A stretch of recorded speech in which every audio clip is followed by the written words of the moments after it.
এই যে আমি এখন বাড়ি চলে এসেছি। বাড়ি যে আসার সময় আমি ফুচকা কিনে নিয়ে এসেছিলাম, অনেকদিন ধরে ফুচকা খেতে ইচ্ছা করছিল। তো এই যে এনে আর এই যে ফুচকা খেতে বসেছি। তো ফুচকা টুচকা খাওয়ার পরে আধ ঘন্টার মতন একটু রেস্ট নিলাম। রেস্ট নেওয়ার পরে এই যে চা করছি, আর এইদিকে বা কৌটোগুলো বাবা এনে দিয়েছিলো, তো ওগুলো মেজে আর এই যে গুছিয়ে রাখলাম। তো এই যে চা হয়ে গিয়েছে, আমি চাটা খেয়ে আর এইদিকে মাল কাটতে চলে এসেছি।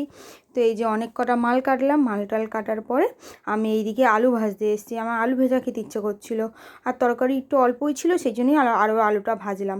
তো এই যে আমি তাড়াতাড়ি করে আলুটা কেটে ভাজা বসিয়ে দিলাম, ভাজা হচ্ছে। আর এইদিকে এই যে আমি বাসন মাজতে চলে এসেছি।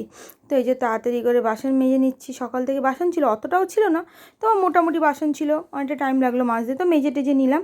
মেজে টেজে নিয়ে আজকে আমি আর হাঁটতে যাইনি, এই যে মাল কাটতে শুরু করে দিয়েছি। কারণ বলছিলাম না যে 5টা করে তো ব্লাউজের টার্গেট নিয়েছি। আজকে তো আর 5টা ব্লাউজ সেলাই করতেই পারিনি, কারণ আমার তো মানে মাঝপথেই তো চলে গিয়েছিলাম ওই ইউএসজি করাতে, সেই জন্য। আর মাল কাটাও ছিল না, তো ওই জন্য ভাবলাম কি আর হাঁটতে যাব না। তো সেই জন্য বারণ করে দিলাম যার সঙ্গে হাঁটতে যাই তাকে, দিয়ে আমি এই যে মালগুলো কেটে নিচ্ছি। কারণ এখনও প্রায় 90টা মতন মানে মাল বাকি রয়েছে আমার করার। আর কদিনই বা হাতে টাইম আছে, পুজোও কাছাকাছি চলে আসছে, আমার ডেলিভারির টাইমও চলে আসছে।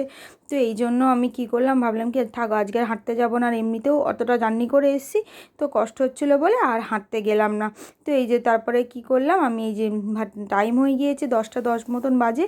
তো এখন এই ভাত তরকারিটা গরম করতে দিয়ে দিলাম। গরম করতে দিয়ে আমি খেয়ে দিই আর এই যে মাল করতে বসেছি।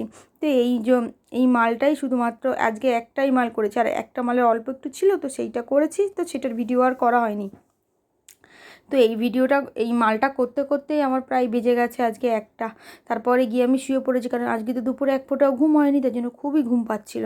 তো ভিডিওটা আজকে এখানেই শেষ করলাম। ভিডিওটা কেমন লাগলো অবশ্যই কমেন্টে জানাতে ভুলবেন না, আর ভালো লাগলে লাইক কমেন্ট শেয়ার করে আমার পাশে থাকার অনুরোধ রইল।